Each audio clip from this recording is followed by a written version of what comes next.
Hello বন্ধুরা, welcome to আরকে sports. আজকের এই ভিডিওতে কিছু গুরুত্বপূর্ণ আপডেট শেয়ার করার আছে, সেই ক্ষেত্রে এই ভিডিওটা তোমরা শেষ অবধি দেখতে থাকো এবং এই চ্যানেলে প্রথমবার এসে থাকলে চ্যানেলটিকে তোমরা সাবস্ক্রাইব করে নিও। তো বন্ধুরা, প্রথম যে আপডেটটা শেয়ার করব সেটা হচ্ছে মোহনবাগান দলের আনোয়ার আলী তিনি এখনও মোহনবাগান দলের অনুশীলনে কেন যোগ দিলেন না। 3 জানুয়ারি থেকে মোহনবাগান দল হিরো সুপার কাপের এই টুর্নামেন্ট খেলার জন্য অনুশীলন শুরু করে দিয়েছে। সেখানে কিন্তু 3 তারিখে জয়েন করার কথা ছিল আনোয়ার আলী, কিন্তু এখনও অবধি আজকে 5 তারিখ তিনি কিন্তু কলকাতায় আসেনি এবং অনুশীলনে যোগ দেয়নি। কী কারণে তিনি এখনও অবধি যোগ দিলেন না?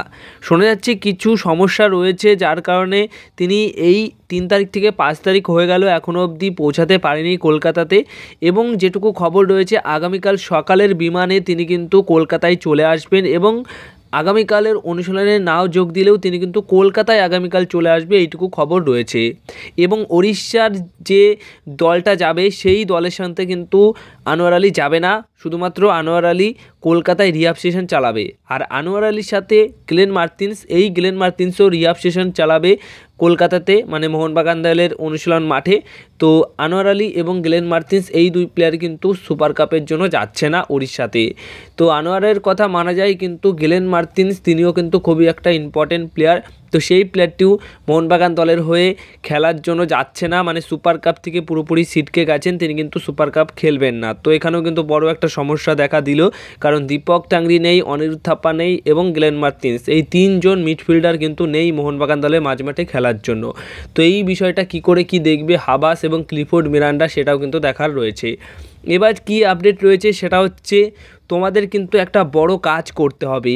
মেইনাস এই বিষয়টা প্রথমত তুলে ধরেছে, সেটা কি, সেটা হচ্ছে হুগো বুমোসকে নিয়ে কিন্তু রীতিমতো একটা বেশ আলোচনা চলছে মোহনবাগান দলের ম্যানেজমেন্টের মধ্যে। কি বেশি সংখ্যক ব্যক্তি তারা চাইছে হুগো বুমোসকে ছেড়ে দিতে, আর কিছু সংখ্যক ব্যক্তি রয়েছে হুগো বুমোসকে রেখে দিতে। তো এই বিষয়টা নিয়ে এখনও দোনামোনা চলছে, কি হবে কিছুই বলা যাচ্ছে না, কিন্তু আমাদের একটা কাজ করতে বলা হচ্ছে। মেইনাস তারা কিন্তু এই বিষয়টা প্রথমত শেয়ার করেছে, সেটা হচ্ছে সমস্ত সোশ্যাল মিডিয়া হ্যান্ডেলে #কিপহুগো এই যে ট্যাগটা, এটার ঝড় তোমাদেরকে তুলতে হবে। মানে প্রতিটা সোশ্যাল মিডিয়া হ্যান্ডেলে, ফেসবুক, টুইটার, ইনস্টাগ্রাম, ইউটিউব, সব জায়গাতে মোহনবাগান দলের যে সমস্ত সোশ্যাল মিডিয়া হ্যান্ডেলে যে অ্যাকাউন্টগুলো রয়েছে, সেখানে তোমরা কিন্তু বিভিন্ন পোস্টের অবশ্যই একটাই কমেন্ট করবে এই মুহূর্তে, সেটা হচ্ছে #কিপহুগো, যাতে করে কিপহুগো বা হুগোর বিষয়ে মোহনবাগানের সমর্থকরা খুব ভালোভাবে অ্যাক্টিভ রয়েছে। হুগো বুমোসকে মোহনবাগান দলে রাখতে চাইছে সমর্থকরা, সেটা আশা করি ম্যানেজমেন্ট বুঝতে পারবে এইটার জন্যই। তাই একটাই কাজ করতে হবে, আর তোমরা সেটা করতে পারবে, সেটা হচ্ছে #কিপহুগো এই বিষয়টা ট্রেন্ডিং নিয়ে আসতে হবে, স্পোর্টসের মধ্যে ট্রেন্ডিংয়ে নিয়ে আসতে হবে, যাতে করে ম্যানেজমেন্টের এটা চোখে পড়ুক, যাতে করে মোহনবাগান ম্যানেজমেন্ট বুঝতে পারুক যে সমর্থকরা হুগো বুমোসকে নিয়ে কী চাইছে। তো এরপরের যে আপডেটটা শেয়ার করব সেটা হচ্ছে, তোমরা অনেকেই কম বেশি এখনও অবধি কনফিউজড আছো যে হাবাস কত দিনের জন্য চুক্তিতে রয়েছে মোহনবাগান দলের অ্যাজ এ হেড কোচ হিসেবে।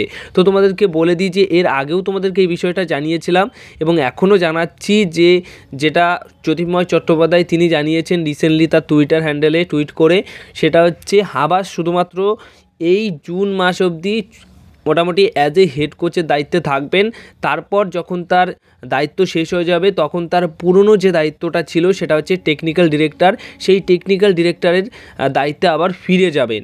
এবং এই মরশুম শেষ হলেই মোহনবাগান দল নিয়ে আসতে চলেছে একটা মাস্টার মাইন্ড হেড কোচকে, যে কিনা খুবই অভিজ্ঞ এবং এখনও অবধি কোনোরকমভাবে আইএসএলের বা Indian super league, I league, যে কটা টুর্নামেন্ট হয় কোনো লিগেই এখন অবধি ভারতে এসে কোনো দলকে কোচিং করায়নি বা অ্যাজ এ হেড কোচের দায়িত্বে ছিলেন না।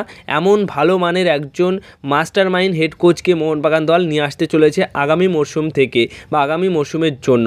আর সবশেষে যে আপডেটটা শেয়ার করব সেটা হচ্ছে, এই জানুয়ারির ট্রান্সফার উইন্ডোতে তোমরা মোহনবাগান দলে একটা সিডিএম পজিশনের প্লেয়ার দেখবে, সেটা হয়তো খুব সম্ভবত বিদেশি প্লেয়ার হতে চলেছে। হ্যাঁ, বিদেশি সিডিএম পজিশনের প্লেয়ার তোমরা দেখতে পারবে। অলরেডি 2টো বিদেশি প্লেয়ারের নাম সাজেস্ট করেছে ম্যানেজমেন্টকে কোচ হাবাস, এবং সেই মতো একটা বিদেশি সেন্টার মিডফিল্ড পজিশনের প্লেয়ার নিয়ে আসতে চলেছে এই উইন্টার ট্রান্সফার উইন্ডোতে মোহনবাগান দল, এমনটাই কিন্তু খবর রয়েছে। আর হুগোর ব্যাপারটা বাদ দিয়ে যে প্লেয়ার ছাড়া হতে পারে সেটা হচ্ছে আরমান্দো সাদিকিউ এবং জেসন কামিংস। এই দুজনের মধ্যে যে কোনো একজনকে ছেড়ে দিয়ে নতুন যে বিদেশি সিডিএম আসবে সেই সিডিএমকে রেজিস্টার করানো হবে। এছাড়া বন্ধুরা এটুকুও বলে দিই যে মোহনবাগান দল অ্যাজ এ টেকনিক্যাল ডিরেক্টরের দায়িত্বে ছিলেন, তো তখন তো তার কাজ ছিল, কিন্তু এখন যে হেড কোচের দায়িত্বে তাকে কেন নিয়ে আসা হয়েছে এটার মেন কারণ হচ্ছে কিছু আবর্জনা মোহনবাগান দলে রয়েছে। আবর্জনা বলতে যারা কোনো কাজেরই নয়, অ্যাজ এ প্লেয়ার হিসেবেই বলছি, মানে কোনো কাজের নয়, ঠিকমতো পারফরমেন্স করতে পারছে না, তো তাদের ছাঁটাই করার জন্য মোহনবাগান দলের হেড কোচের দায়িত্বে ফিরে এসেছেন আন্তোনিও লোপেস আবাস। তো আন্তোনিও লোপেস আবাস মোটামুটি কিছু কিছু প্লেয়ারদের শেষ সুযোগ দেবে, শেষ সুযোগটা মোটামুটি ওই সুপার কাপেই পাবে। যদি সুপার কাপে ভালো পারফরমেন্স না করতে পারে তাহলে বিদেশি থেকে শুরু করে স্বদেশি কিছু প্লেয়ার ছাঁটাই করা হবে। এইটুকুই বা এই উদ্দেশ্যেই মোহনবাগান দল বা Mohun Bagan management coach Antonio Lopez আবাসকে টেকনিক্যালের দায়িত্বে থাকার পরও অ্যাজ এ হেড কোচের দায়িত্বে নিয়ে এসছে। তো এই ছিল আজকের কিছু গুরুত্বপূর্ণ আপডেটস। যদি ভিডিওটা ভালো লেগে থাকে তাহলে অবশ্যই ভিডিওতে লাইক করে দিও। এই ভিডিওর কমেন্ট বক্সে অবশ্যই #কিপ হুগো এটাও কিন্তু কমেন্টে করো, কারণ তাহলে ট্রেন্ডিংয়ে চলে আসবে। আর যদি ভালো লেগে থাকে তাহলে ভিডিওতে শেয়ার করে দিও এবং চ্যানেলটিকে সাবস্ক্রাইব তোমরা অবশ্যই করে রেখো।